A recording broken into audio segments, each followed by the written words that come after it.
All right, just a sound check. You can hear me now, is that correct? Yes. Okay. All right, so this is the opening of the Monday, April 26, 2021 meeting of Norton Conservation Commission, scheduled to begin at 6:30 p.m. And as always, we are obligated to read our preamble with regard to remote meetings. I'll begin with that. Pursuant to certain provisions of the Open Meeting Law, General Law, Chapter 30A, Paragraph 18, the Governor's March 15th, 2020 order imposing strict limitation on the number of people that may gather in one place.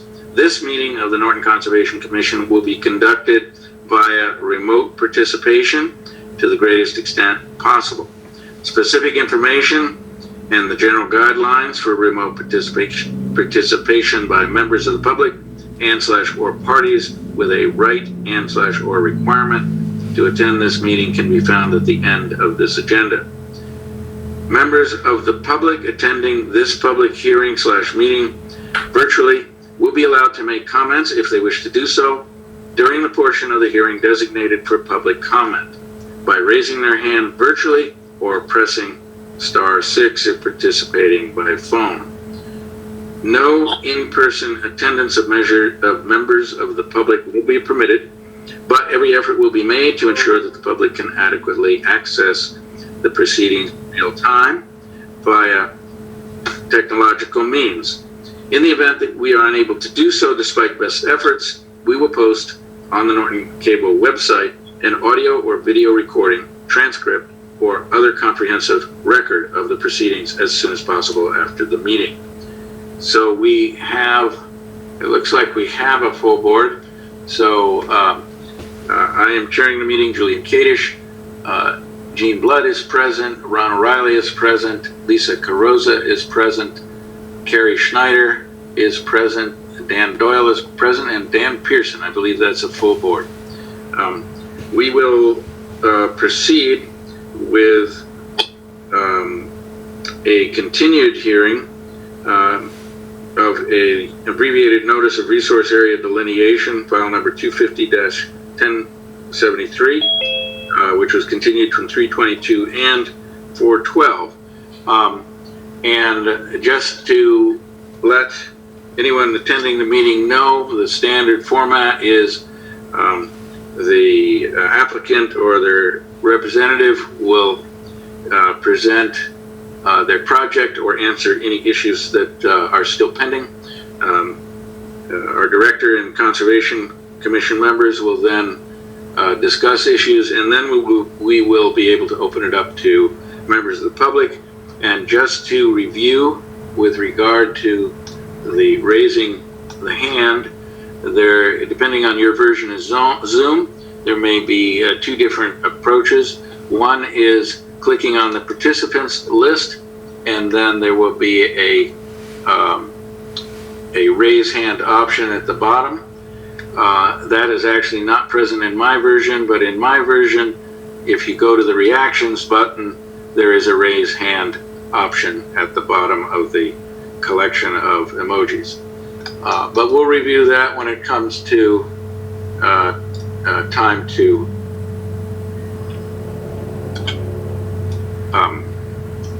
ask questions.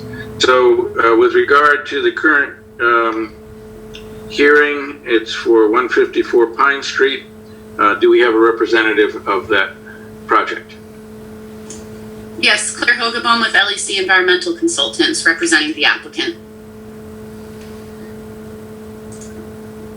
All right, I have to apologize. I was not able to attend the last hearing where I believe the bulk of the discussion occurred. So maybe you can review what are the outstanding issues to be reviewed in this meeting. Yes, I can. And Jennifer, is it easier for you to show the plan, or would you like me to share my screen? I made you a co-host. Why don't we have you do that this evening? Okay, great. Let me just share screen, and can everybody see a plan set on their screen? Yep. Yes. Great. We can, So just to sort of give a bit of a background here, as the chairman mentioned, we opened the public hearing for this ANRAD application at the March 22nd public hearing. And since then, I had conducted a wetland boundary review and vernal pool assessment with Jennifer.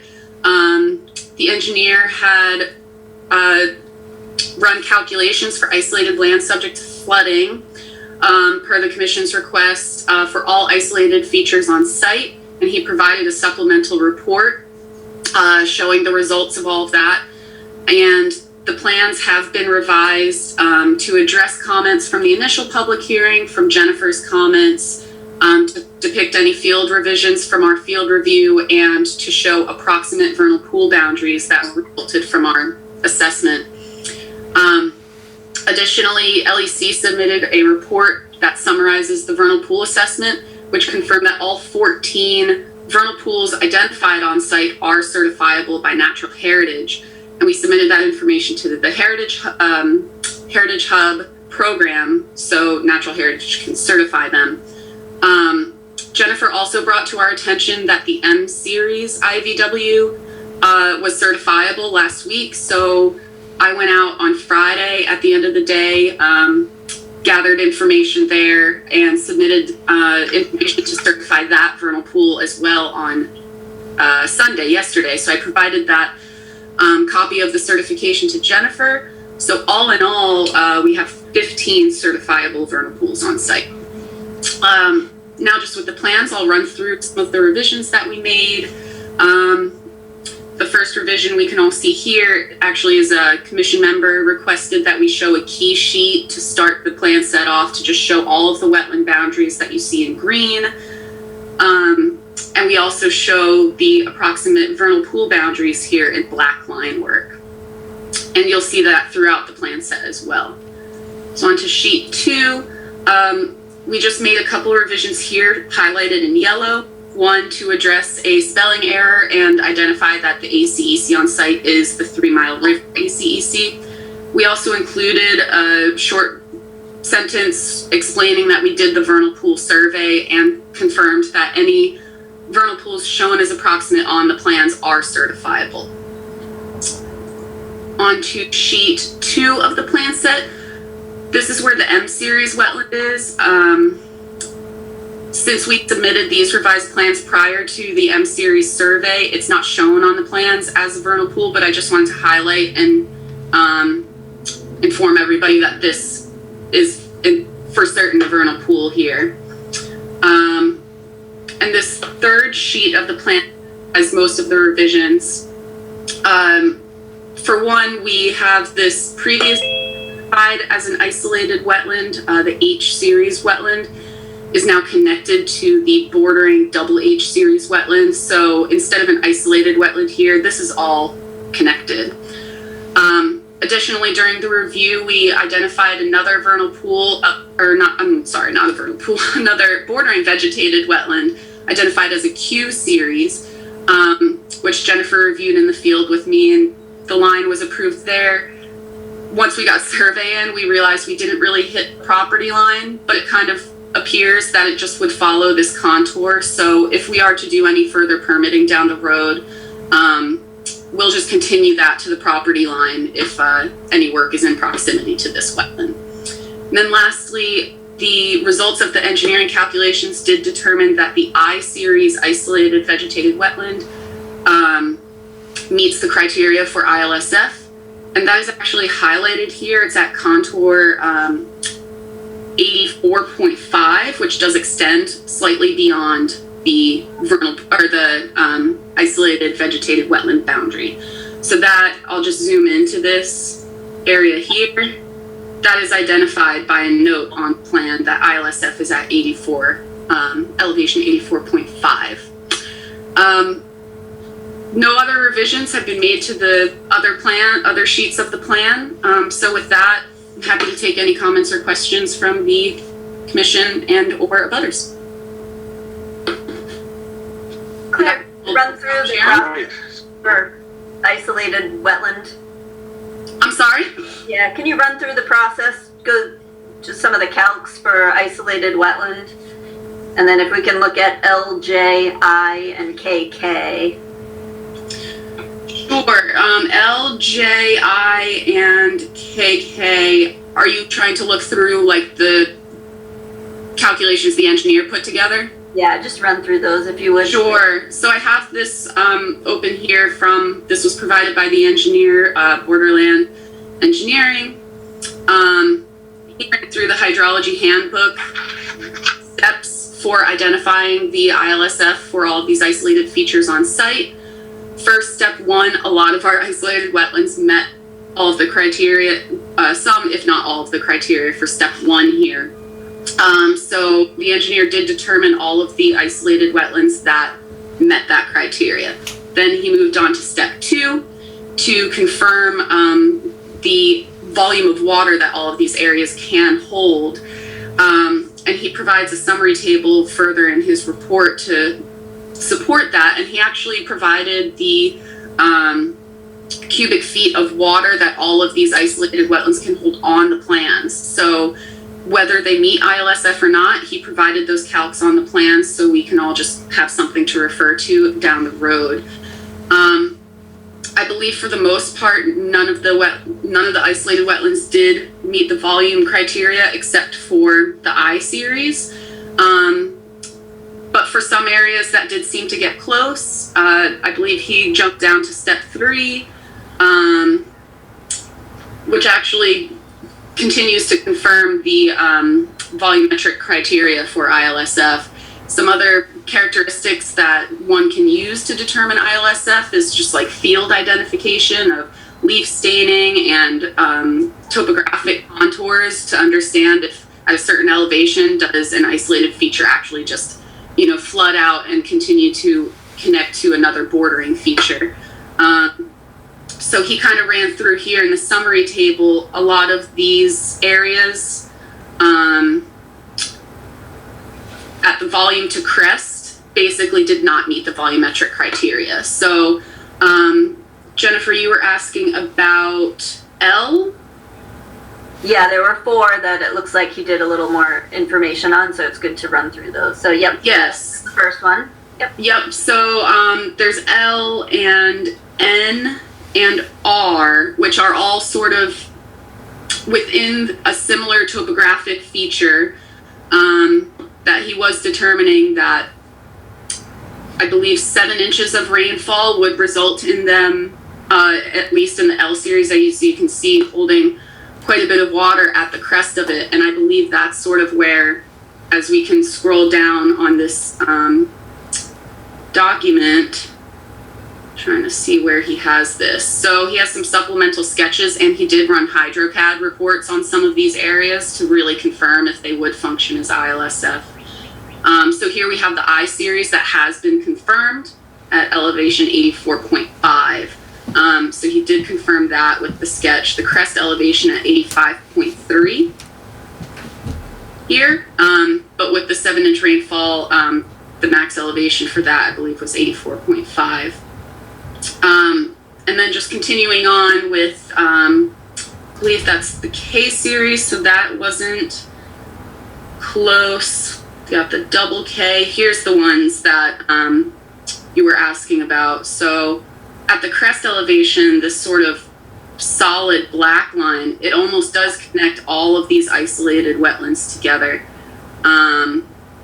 sort of like at the flood and crest of that. But then again, there is sort of, in step 3 of determining ILSF, there is, noting these physical features that occur as well on the site: leaf staining, soil profile, infiltration rates, etc. So that's sort of what the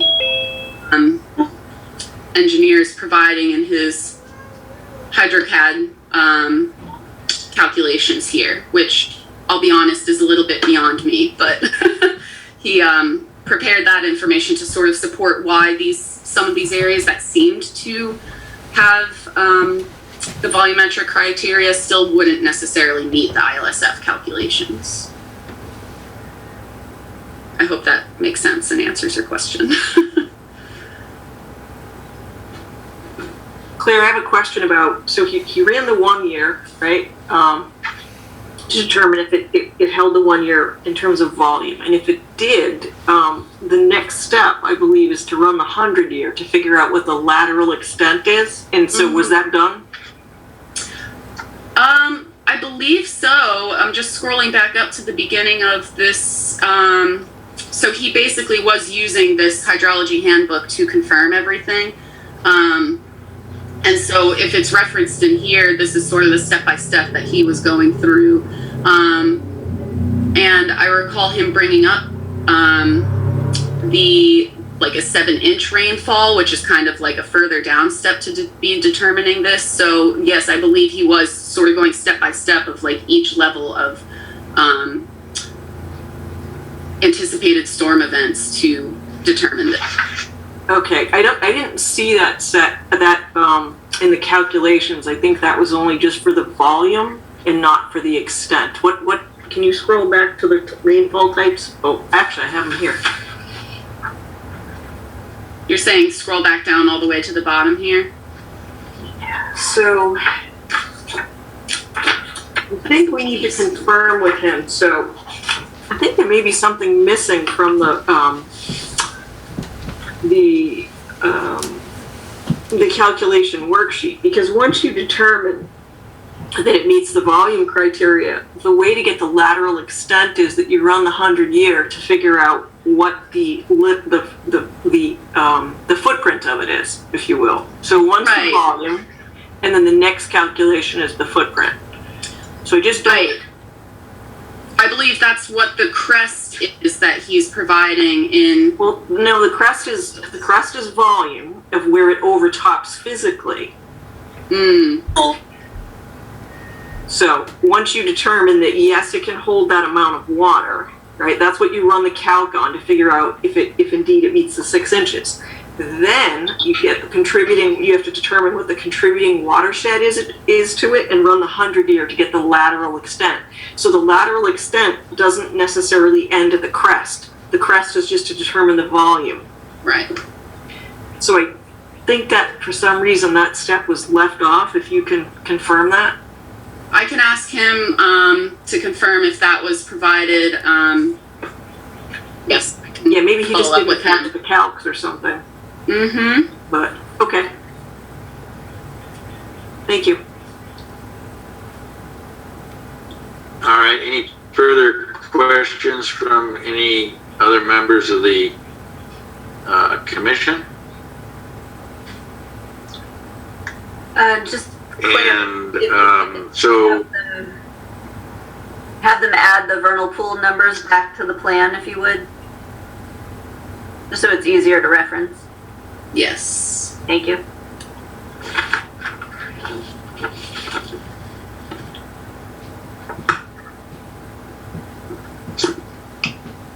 So potentially we can open questions up to other members of the audience. Is that correct, Jen? We're all set with questions? From me, yeah. Commission? All right. And no one else is saying anything. So again, just to review the process, if you wish to ask a question about this project, you can raise your hand with either the reactions button or go to the participants list, and you'll find the hand raise option there. And right now, looking at the participants list, I don't see any hands up. So unless anybody gets their hands up, I think we can consider likely continuing this, since we have some outstanding questions that need to be resolved. Mr. Chairman, And no hands up, so I think we can. You go ahead, Dan. I was just going to make a motion to continue the ANRAD for 250-1073 to the May 10th, 2021 meeting. I'll second that. Okay, we have a motion made by Dan Pearson, seconded by Dan Doyle, and just clarifying, that's acceptable to the representative of the applicant? Is that correct, Claire? Yes. Claire, you're okay with that that continuation? Ideally, And you, I'm sorry? unfortunately, we lost the last thing you said. It didn't come through. Say again. I was just gonna say, ideally, You said unfortunately. yeah, ideally we would have liked to close pending revised plans, but I understand with Commission Member Lisa's comment on the 100-year flood, that is more of an outstanding item that you would want to see at the next public hearing, so I can understand that with the continuation. Yeah, it won't necessarily delay things because it's a fairly discrete bit of information, and we potentially can close and have orders of conditions to vote on the next meeting anyway. Understood. Appreciate it. All right, so we have a motion made and seconded. All right, motion made and seconded for a continuation. As with all of these remote meetings, we have to do a voice vote, and we'll start with Gene. How do you vote? Aye. And Ron? Aye. And Lisa? Aye. Carrie? Aye. Dan Doyle? Aye. And Dan Pearson? Aye. And I'll throw in an aye, so thank you, and we'll see you or talk to you next time. Thank you very much. Thank you. So our next, you're very welcome. Our next item on the agenda is notice of intent 250-1057 concerning 253 Mansfield Avenue. This project has been on our agenda multiple times since last July. And we have a review by John Chesia to discuss, and do we have a representative of the applicant? Yep. Cam Campbell here with the Selberg Solid. All right, and do we go right into the discussion with John, or are there any items that Mr. Campbell you want to present? We can go in with John's comments, and I can just answer his comments after he states them, if you would like.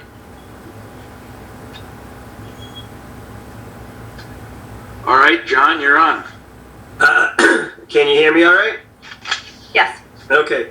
So, We can. the first thing, I kind of did a summary bit, and I can tell you where in my letter it is if you have that in front of you, or because I just sort of made a cheat sheet for this for myself. But I think the first issue to discuss is on page 8 of my letter under Standard 2. Top of the page, there's some italic there. But anyway, what they have on their plan, and maybe, I don't know, would it be helpful to have the plan on the screen, or? Cameron, I made you a co-host, so. Yeah, I can share this. I can share it. Thank you. Maybe put on like the grading and drainage plan, whatever shows, or the utility, whichever shows kind of all the drainage on it.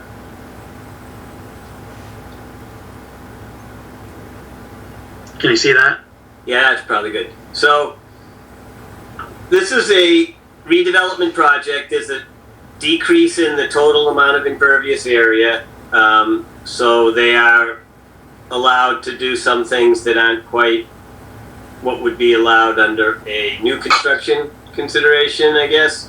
So what they're proposing is an underground infiltration system. Some test pits were dug out there maybe about a month ago. Basically, most of this site is filled land, and it was filled with actually like gravelly material, good material, not just what you usually see on fill sites. And in the back here, where this system is proposed, there's probably about 8 feet of gravelly fill.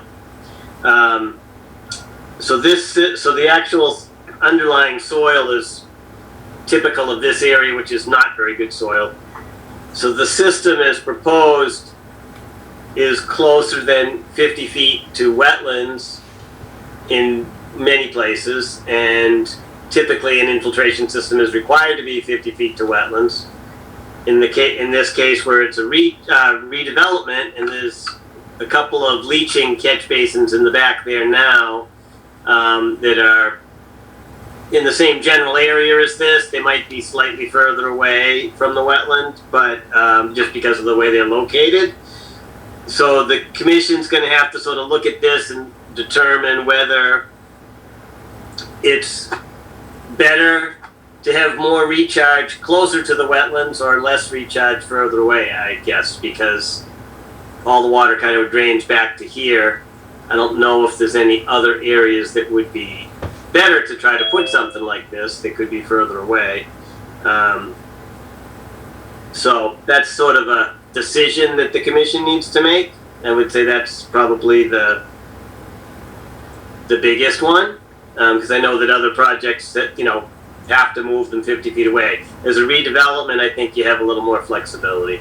So that's the first comment I have. The second aspect of that is they did sort of a mounting calc. This does take a certain amount of volume of water. Based on my check of their calculations, I think it does hold about an inch, although as a redevelopment, you'd only be required to hold like 0.8 of an inch. But when you run when I ran the mounting calcs, I had some different conditions than they did based on my experience with it and discussion with the USGS, who sort of wrote the program that we use for mounting. Anyway, I came up with a little bit higher mound, and I think that you probably will get, water is going to probably be right about at the wetland edge, which kind of makes sense because that's why the wetlands are there. So it's pretty close to that breakout level at the wetland. Again, that's something that as a redevelopment, you have to make a decision whether having more recharge than less is better. Weigh the impacts, and if you want my opinion on it, I'm happy to throw that out there, but I just want to put, don't want to make the decision for the commission, but that's the type of thing you have to make a decision on for this site.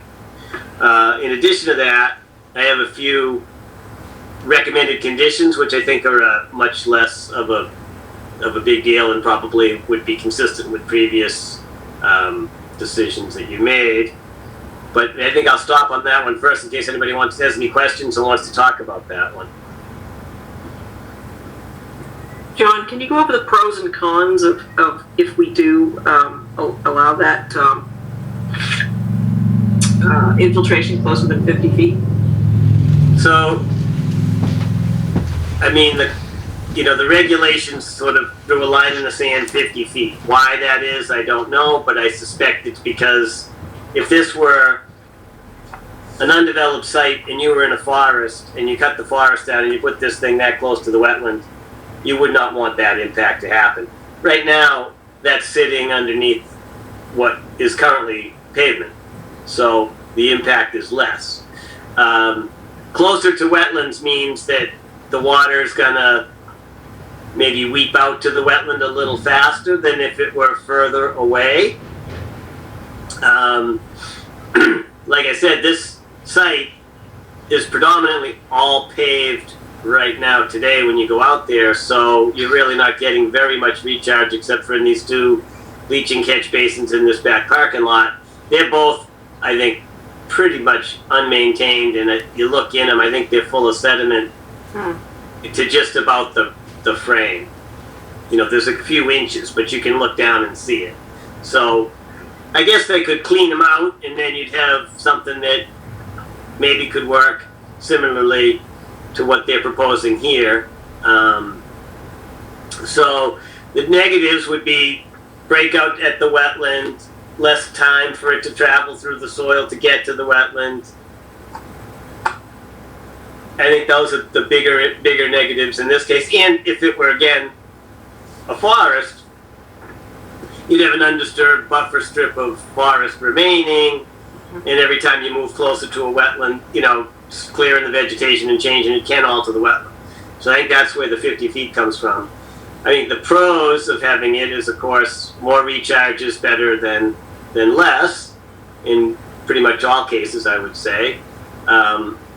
Maybe not if you're on a steep slope and it's going to break out or into somebody's basement or something like that. But in this location, it's going to basically slowly soak through the ground into the wetlands and into the reservoir. So is there anything you could do in that 50-foot strip to maybe enhance the soil? Well, the fact is that they're not going to take out all that gravelly fill. So well, that's what I'm thinking. Is there any way that maybe they should be in enhancing that soil in that location to make up for the 50-foot reduction? I mean, is there any benefit to that? I don't know. If it was, I think that I would leave the gravel like it is, because what that's going to do is let the water disperse over probably a bigger footprint. Okay. Rather than, so the soil underneath is pretty dense material. It's pretty much a compact glacial till. Water right now in the spring is sitting on top of that underlying soil. Mm-hmm. That's where the water table is today. Okay. Maybe not there in August or something, but in the spring it's right at that level. So what's going to happen in reality here is this is going to spread out through that gravelly fill. Mm-hmm. Some of it'll soak down into the underlying soil, especially if it's a drier part of the year. And then it's going to all work its way to the reservoir through this soil, which is a good filter. I mean, it will clean it some, and I don't think I would do anything about the soil that's there. I would just use it because it's really good gravel, and you don't want to put anything worse or less permeable in there, I don't think. Right. And more than likely, no one would ever actually see anything happening along that edge to the wetland unless you had a really huge storm. Plus, and it would probably have to be a huge storm after storm after storm, because there's a pipe over a certain height, the flow goes out through the pipe. Yeah. So it's only just the sump of the system that's taken that. So you'd have to have it rain, and then rain again to fill up whatever didn't drain out, for several days at a time probably to really see much of an impact. And it would probably only be in the spring where you'd ever see any water coming out there, and during that time, reservoir's probably high and everything else is wet too. So, right. I mean, I'm kind of a fan of more infiltration than less. If there were another place to put it further away, that would be great. There really isn't that much in the front. There was less fill because the land slopes to the reservoir, so there wasn't really even room to fit anything up in the front. So they put a tree box filter in for treatment, and they made the area tributary to that particular location small to offset any increase to that stream, intermittent stream on the neighboring property. Right. Okay. Thank you. If I could add a comment real quick. Before the water even gets into the infiltration system, we propose, they're called downstream defenders, and they pre-treat all the water before it even enters the ground. So it's meeting all the standards set forth by the Massachusetts DEP handbook for pre-treatment, and then it'll infiltrate into that nice sand where the water is.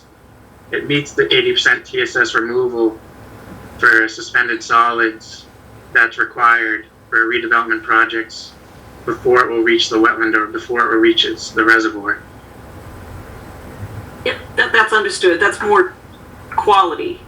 We were talking Yeah. quality, but yeah, Yeah. I get it. Yep. Okay.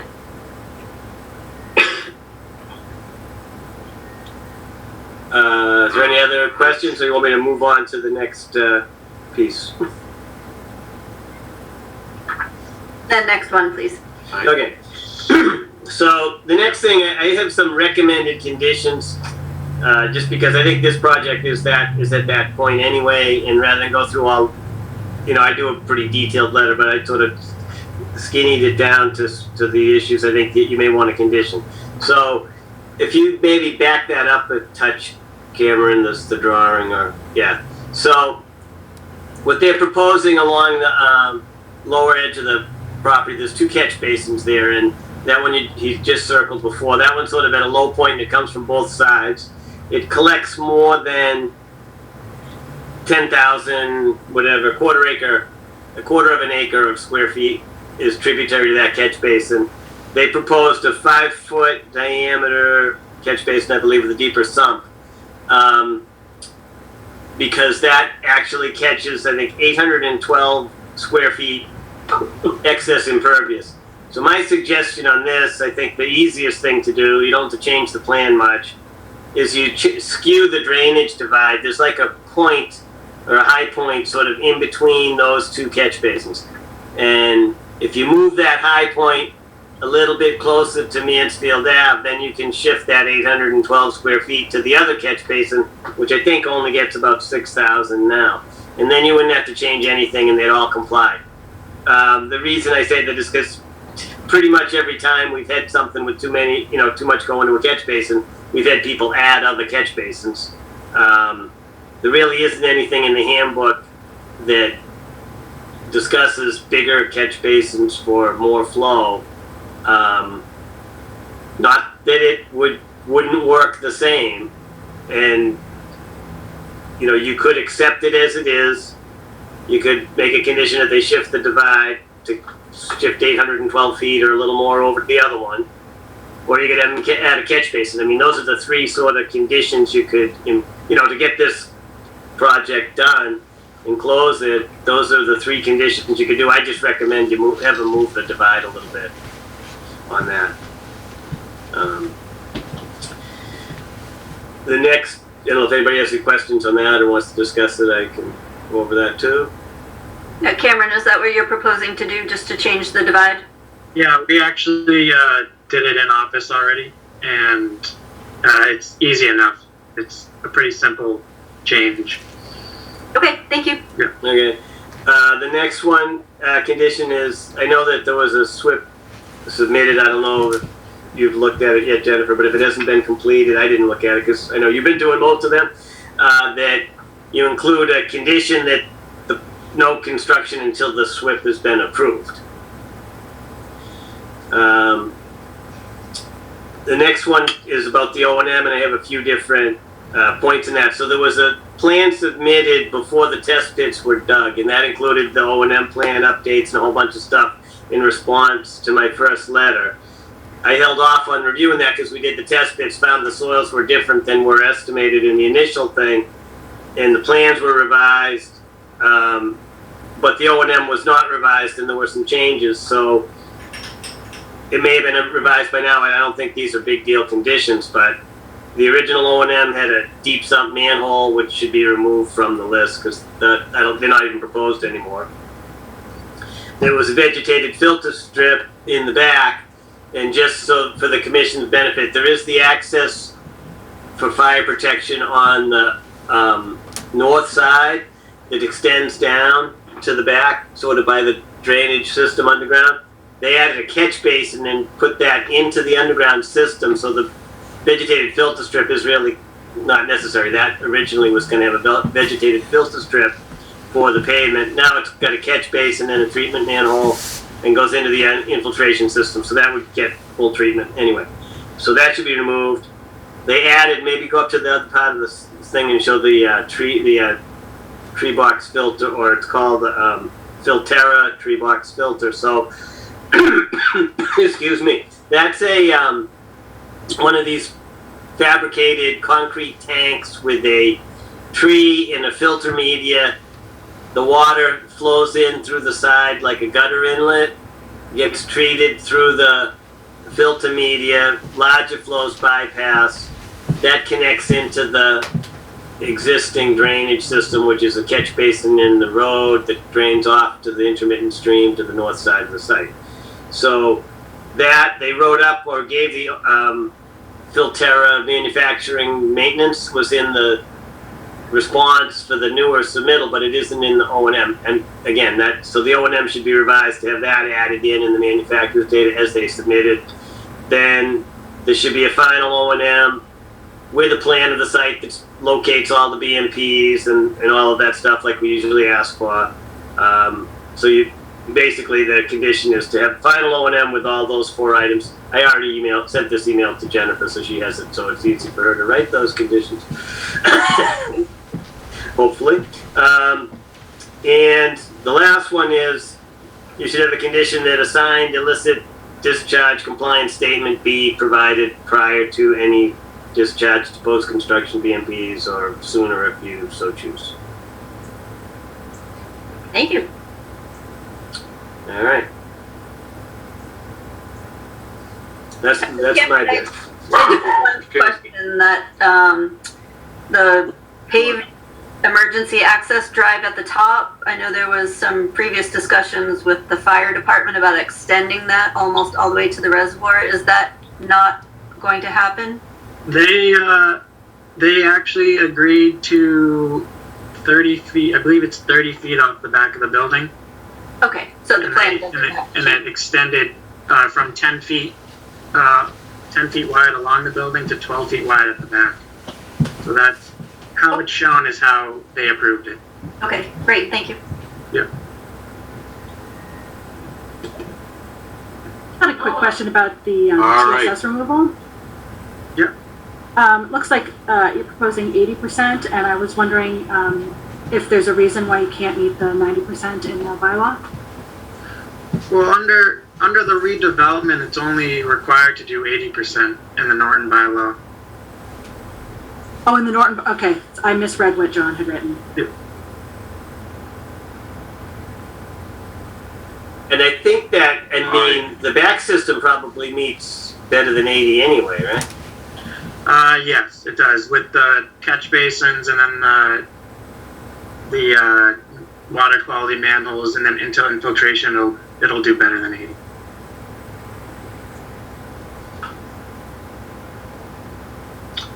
All right, any further questions from commission members?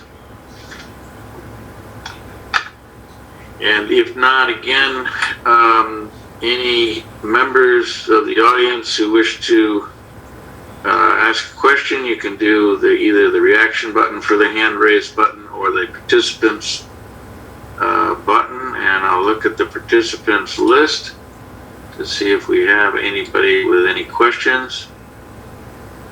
And so far, no.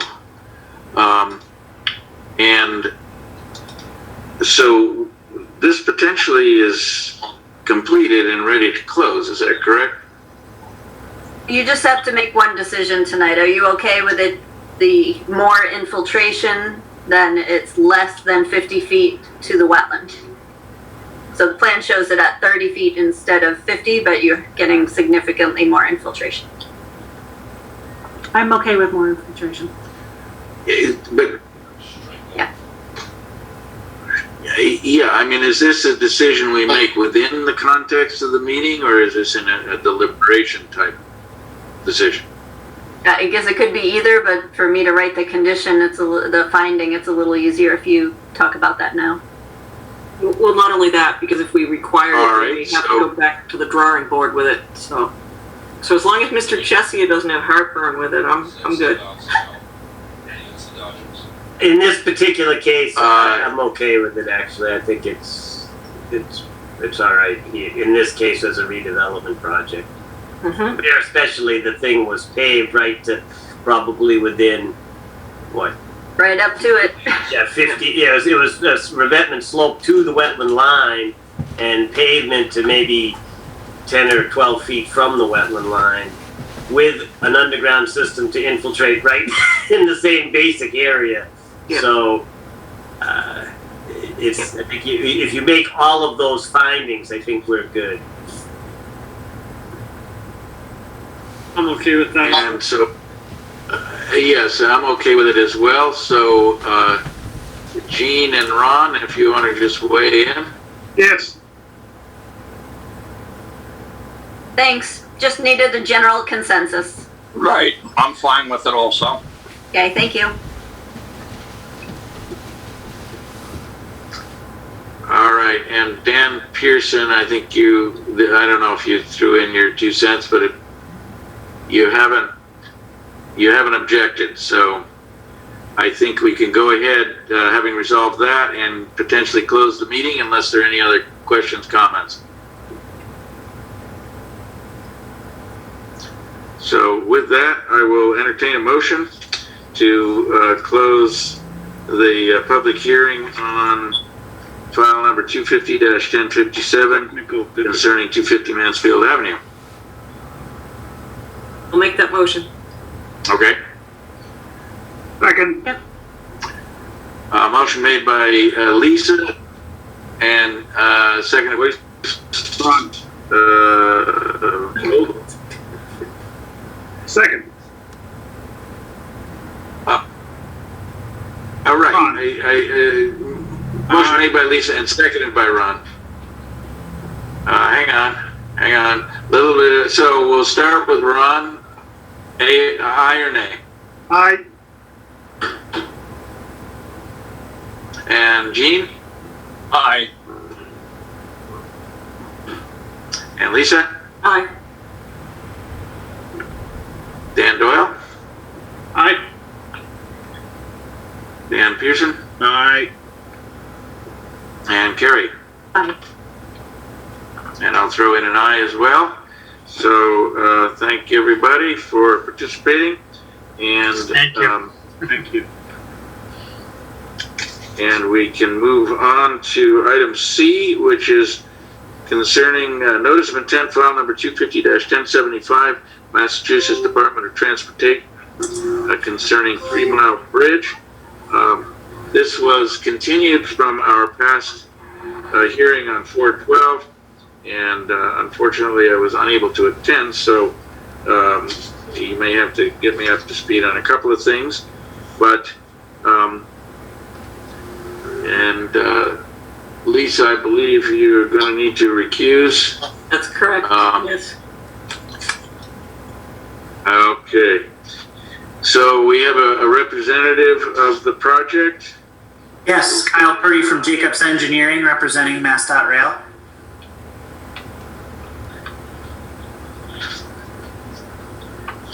All right, and it looks like there's some ongoing issues that were even dealt with when the agenda came out. So if you could just comment on those. Yep, certainly. So since the public hearing, we reviewed the site. Jennifer and I walked it last Wednesday just to see the existing conditions and the boundaries of the wetland resources and to see where the proposed ballast widening would occur. With that, we started to discuss some minor edits to the notice of intent application. There's 3 major ones that I have written down here. The first one was on the WPA 3 form. We actually called out proposed alteration of BVW and had listed in parentheses buffer zone only. So we eliminated that row completely since there's no BVW impacts. In our impact table in the narrative, it speaks to the 100-foot buffer zone impacts, but there's no physical impacts to wetlands or water bodies as part of the NOI. The second one is we received comments on our final site plan sheet discussing the sediment controls. We incorrectly referred to them as erosion and sediment controls. So we changed that wording correctly and resubmitted the site plan set over to Jennifer. And then the last one was the request to, on the site plans, we did not highlight in the plan view where the BLSF 100-year floodplain line was drawn. So we included that in the latest plan set and marked that up. And once again, our project doesn't propose any impacts to DLSF as part of the project.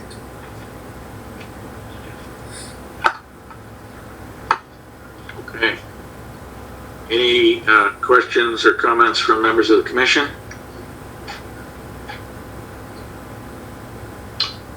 Jen, everything's all set then? Hold on, one question in the chat. Yes, if they are a client or a customer, then you would recuse from the hearing. So you can just say that. Okay, I'm recusing myself from the hearing for MassDOT Rail. That's Dan Doyle. Thank you, Dan. Okay. All right. And I don't see any hands up on this. Oh, wait a second. Okay. All right, so at this point, I think we can consider the motion to close. We have all the information we need. Is that correct, Jen? Correct. All right, so we can consider a motion and a second. A second. I'll make a motion to close the public hearing, Mr. Chairman, on 250-1075. All right, we have a motion made by Dan Pearson and I believe seconded by Kerry. Is that correct? Yes, sorry, I thought he had already made the motion. Sorry, a little slow. No, it's we got it now. And so again, we have to do a voice vote. We'll start with Ron. Aye. And Jean. Aye. And Lisa will be abstaining. And Dan Pearson. Aye. That's a yes. That's okay. And Carrie. Aye. And I'll throw in an aye. And we will, because of time constraints, we won't have an order of conditions tonight, but we will be addressing it at our next meeting. And we'll just note Dan abstained as well. Carl, thank you for coming. Thank you. Thank you very much. Yeah, I rolled that in, I thought. Very good. All right, very good. So yes, I do look forward to not being in Zoom someday. This sound delay is a little disorganized. Next discussion concerns request for determination of applicability, determination number 1109, Massachusetts Coastal Railroad, Massachusetts Coastal Railroad right-of-way. That also was opened last meeting for 12, and again, I was not present for that. But it looks like there are multiple issues to be discussed, and we have a representative for that project. Is that correct?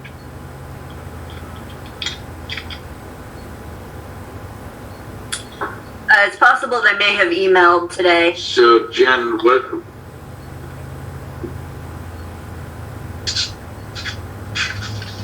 It may be needed to be a continuation. Correct. All right. Mr. Chair. So we can. I'll Go ahead, Dan. I'll make a motion to continue DET number 1109 to the May 10th, 2021 meeting. Second it. All right. And a motion made for continuation of the hearing for determination number 1109 Motion made by Dan Pearson and seconded by Lisa. Voice vote. Ron, how do you vote? Aye. Ian?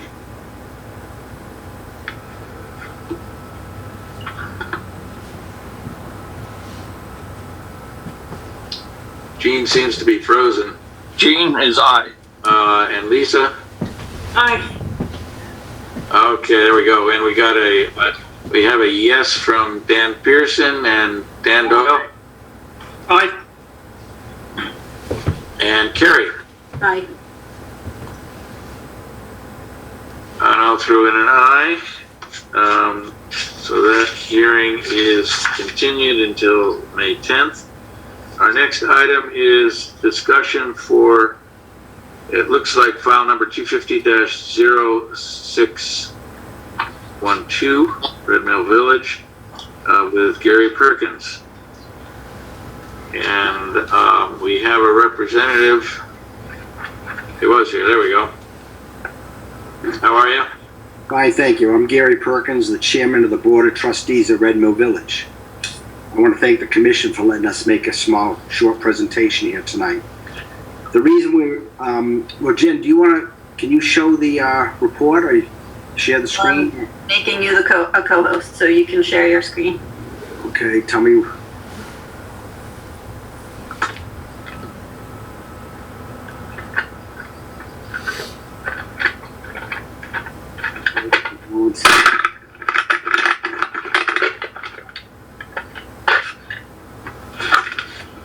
Okay, can everybody see this? Yes. Good, okay. So, I just have to figure out how to go to the next screen, hang on. Okay. So the reason we're here is that we want to make a request for the commission to relax the requirement that maintains that we do certain work on the spotted turtle nesting area. In the presentation, I'll be giving you a little history or background, the nature of the requirement that we are now under, the current circumstances of the spotted turtle, and our specific request. So back in 2004, the developer of Red Mill Village was Thorndike LLC. Apparently, in order to to buy the land and to get an agreement from the town for them to,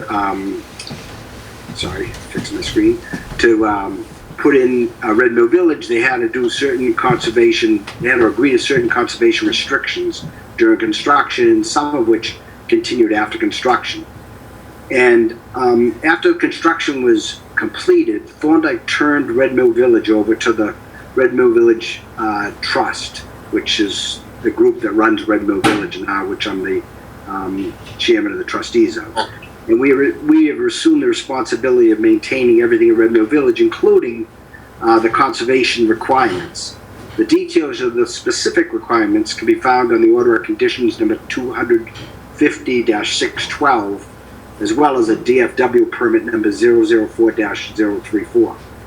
So in 2004, the spotted turtle was on the endangered species list. One of the Red Mill Village continued requirements has been to maintain an approximate area of 0.6 acres of that was called the nesting area. And that falls within a larger area of 18.5 acres, which we maintain within Red Mill Village. The requirement maintains that we completely remove nearly all the vegetation within this nesting area using hand tools only every 5 years. This page here gives you a little picture of what it looks like. The brown area in the very top, which is the southern tip of Red Mill Village, is where the nesting area is currently located. What's happened since then, the current circumstances are that the spotted turtle was removed from the federal endangered species list in 2006. The turtles themselves are currently considered uncommon but not rare in Massachusetts, and the spotted turtle no longer is listed as either endangered or they have a special concern in Massachusetts per the Mass Government Turtles of Massachusetts. So what we're asking for is, since the spotted turtles are no longer on the endangered list, we're asking for relief from this onerous requirement to continue to clear the area. We understand and would agree that we would still take care of the 18.5 acres of the conservation that's set aside, which we've continued to do, and we've been giving reports annually to the town through this commission as well as through the planning board as required by the OOC. We continue to do that. That's all we're asking basically, and we want to thank you for your time and want to know if there's any steps we need to do next. Thank you. Can you discuss why you're deeming it onerous, please? What is it involved?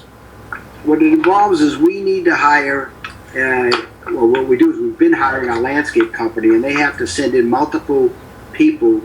They go through our homeowners' yards to get to the area, and then they have to dig by hand. They can't bring any equipment in per the OOC, so they dig by hand, and it takes a lot of time and costs us a lot of money, and we have to do it every 5 years, but after 5 months after it's done, growth starts there again already. And it's a lot of growth at the 5-year point. And it's quite expensive.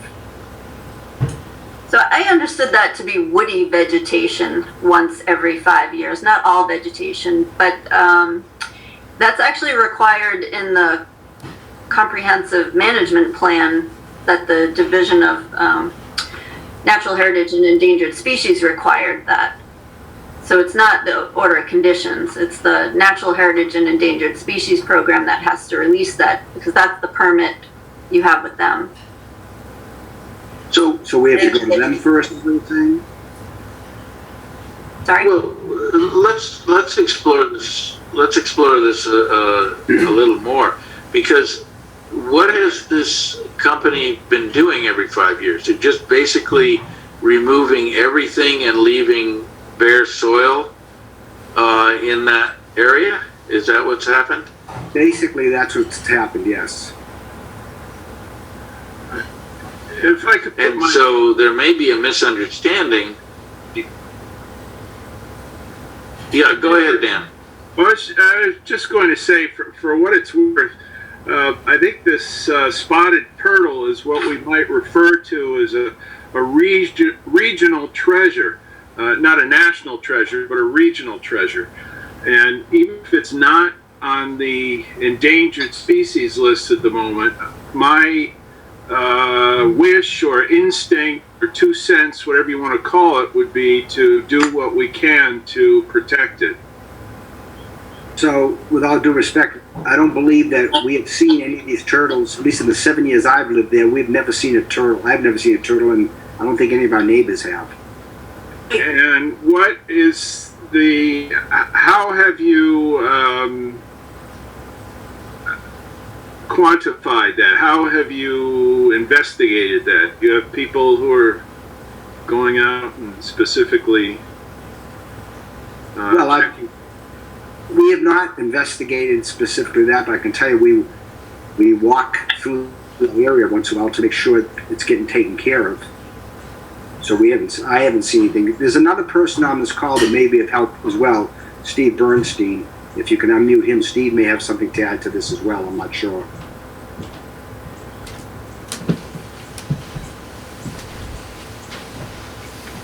At least I think he's on the call. He is on the call, but I think he would have control on muting himself. I have done that. I'm Steve Bernstein. So I'm chairman of the Conservation Commission Committee for Red Mill Village. And we have not done an official investigation other than the abutters to the property. The conservation area has noted that because I'm relatively new at Red Mill Village, so I've asked the question of whether or not anybody's ever seen one of these turtles. And everybody I've spoken to has indicated they have not seen any turtles here. You're really not likely to see them yourselves. They're pretty elusive. I understand.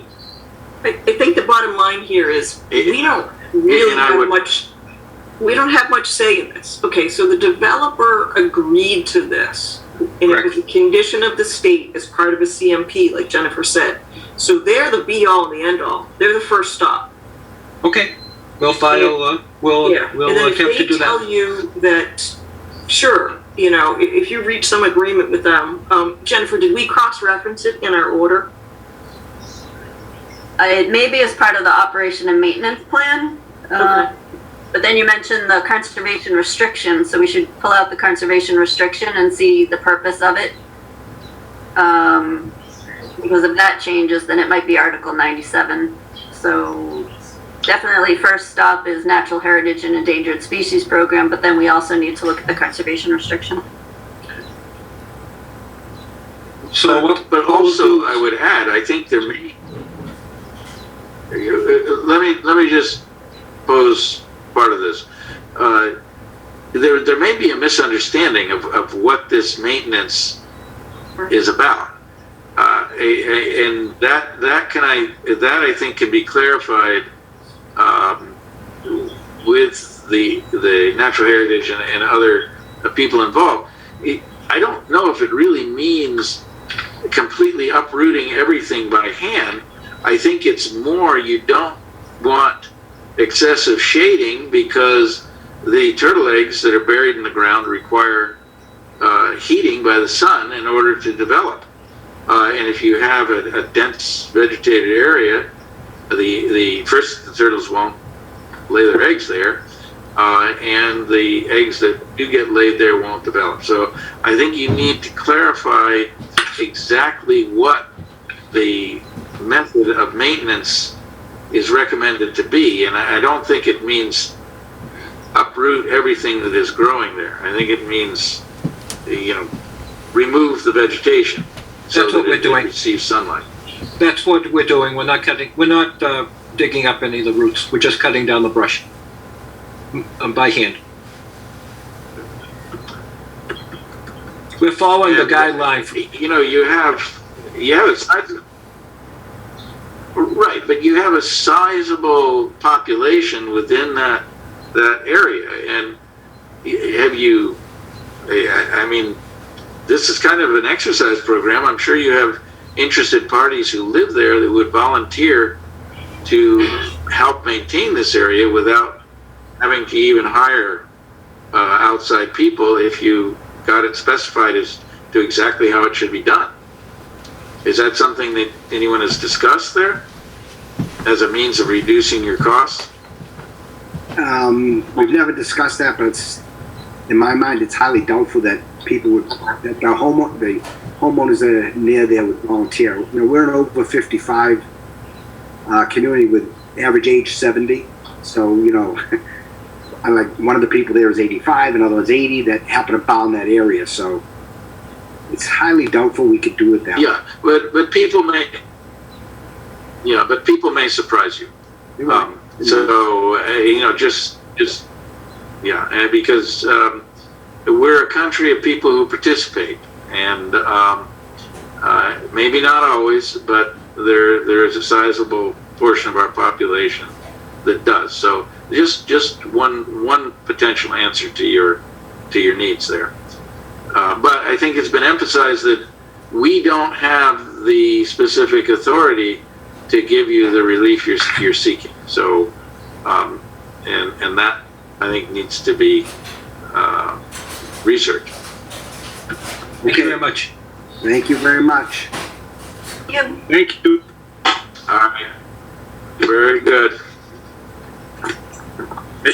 Mr. Chairman, please make a note that I reclused myself from the previous discussion.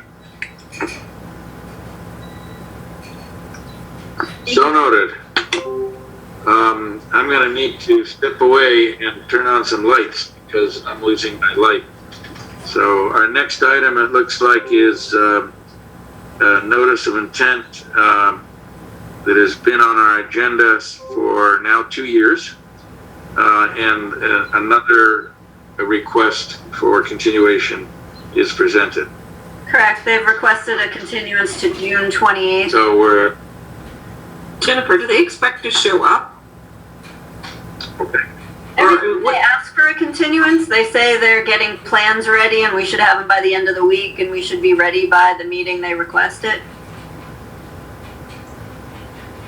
Okay, so I I think the message needs to be sent that this is probably the last time. Like, this is getting ridiculous. I mean, you haven't been notifying the butters, right? They know they need to re-notify abutters to be on the next agenda. Yeah, I mean, it's either going somewhere or it's not. It's been 2 years. I mean, With almost no discussion. yeah. So I'm inclined to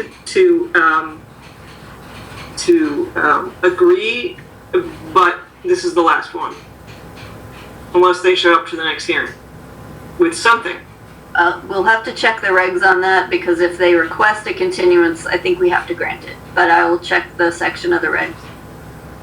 Is there like a statute of limitations on that for continuances? There might be something if there's no action on a notice of intent. Yeah. For Okay.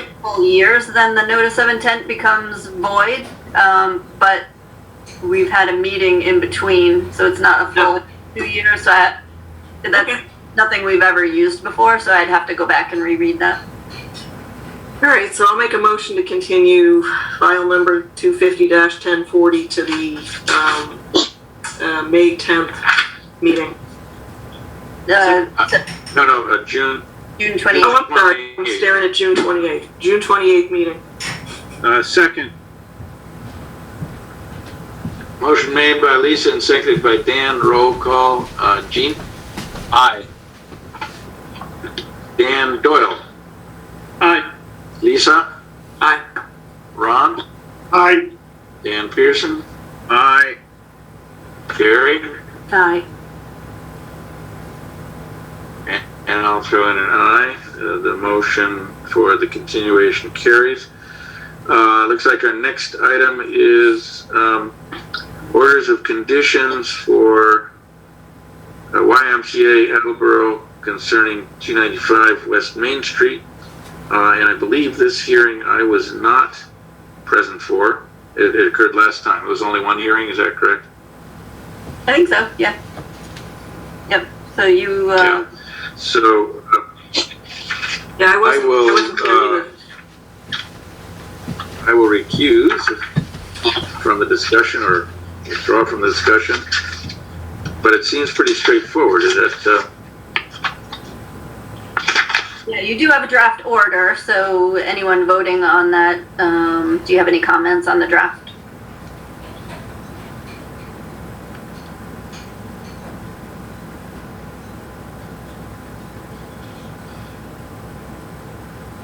Bueller. I did not. If anybody would like to make a motion, now's your time. I'll make the motion to accept the draft order of conditions for file 250-1074 Thank you, Dan. as submitted. I'll second. all right, we have a motion made by Dan Doyle and Carrie, 2 seconds, so was that? I think it was Carrie. Yeah.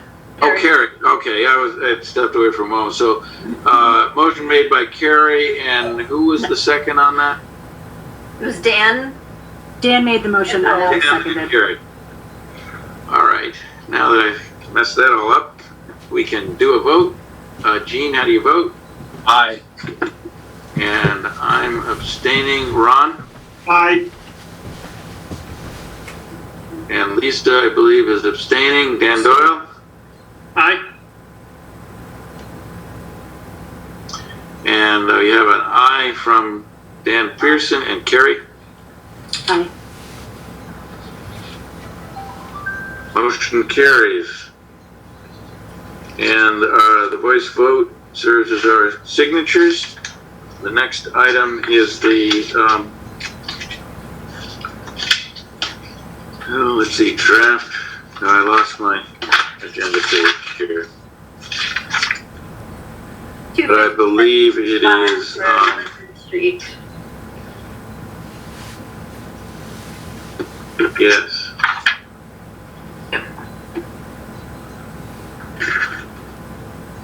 So this is item F on the agenda, or the attachment F. Correct.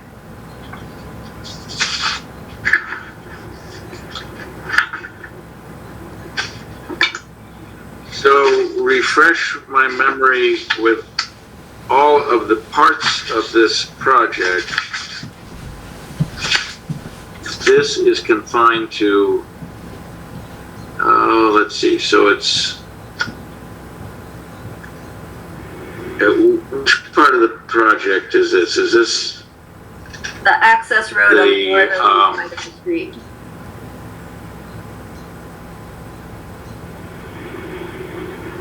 okay, this is right at 123, part of the project, is that right? Adjacent 123? No, it's off Leonard Street at the bend in the road. It's the access road. Yeah. Oh, this is our order of you're right. Yeah. I was thinking it was, I thought it was, okay. All right, now I'm oriented. And any items of contention? I mean, it's straightforward, is that correct? Yes.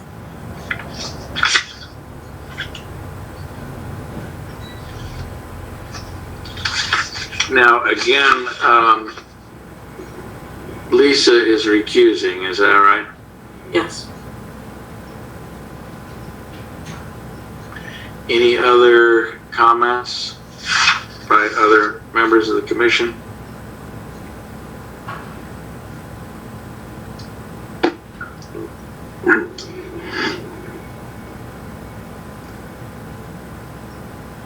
So it sounds like we're all set. I see our applicants are on, but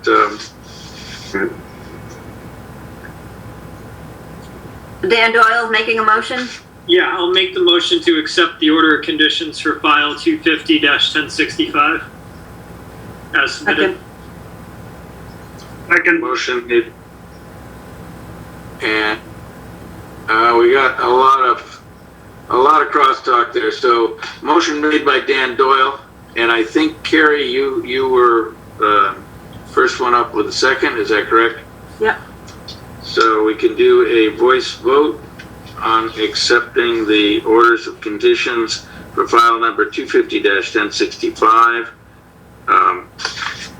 Starting with Gene. Aye. And I'll throw in an aye, and then Ron. Aye. And Lisa abstains. Dan Doyle. Aye. And Pearson shows me an aye or a yes. Carrie? Aye. All right, motion carries. And again, our voice vote signifies our signatures on the order conditions. Thank you. All right. So our next item is the request for full certificates of compliance, but there seems to be hesitations on both of those items. Is that correct? Both of them have items in the order of conditions that were not addressed in their request packet. So I expect And they'll they, be addressed for the next meeting. All right, well, you used the recommendation to deny, but perhaps we can just table these items? You can do that.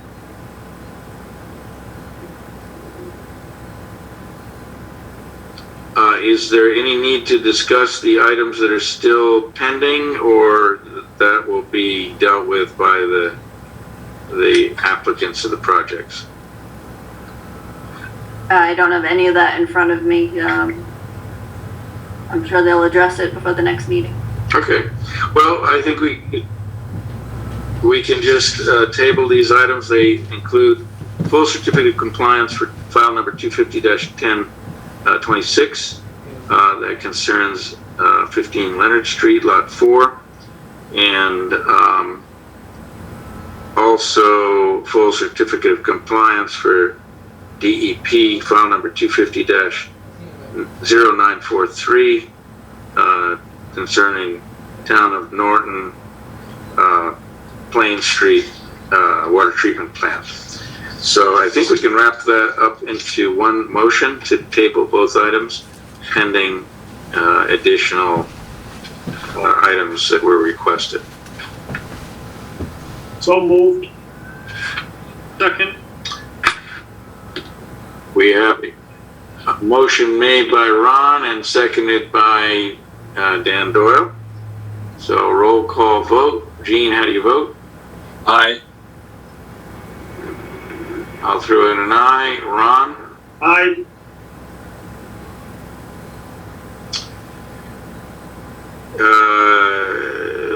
Lisa, you're kind of a Well, sticky yeah, I have a vote half since, abstain I and think half, you have to, so, be a full abstain. yeah, but same difference. Dan Doyle? Aye. And we have a yes from Dan Pearson and Carrie. Aye. All right. So those items will certainly come up on our agenda next time. Thank you. Review draft minutes, that's for the meeting last time. April 12th. And I was not there and Lisa was not there. So any items of correction by the other members for that set of minutes?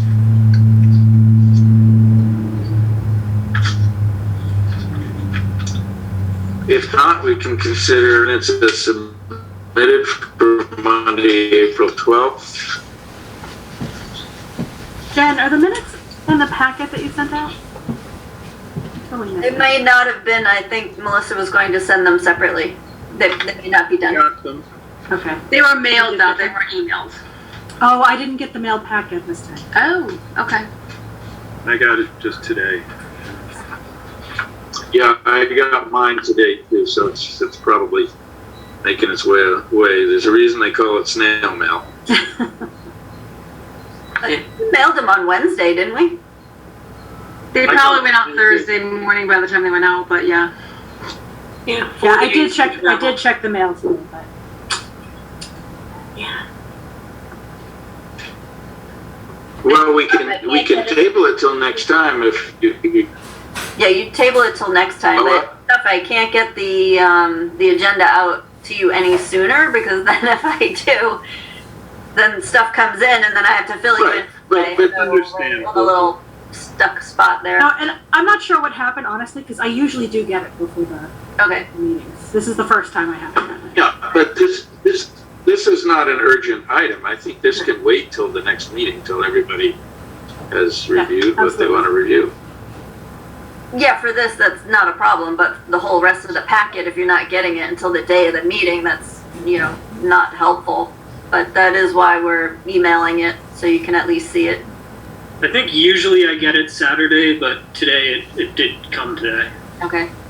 Yeah, I think that's usually what happens to me doing so. Yeah. All right. Well, how about if we put this on next agenda? I have nothing else for the meeting. And okay.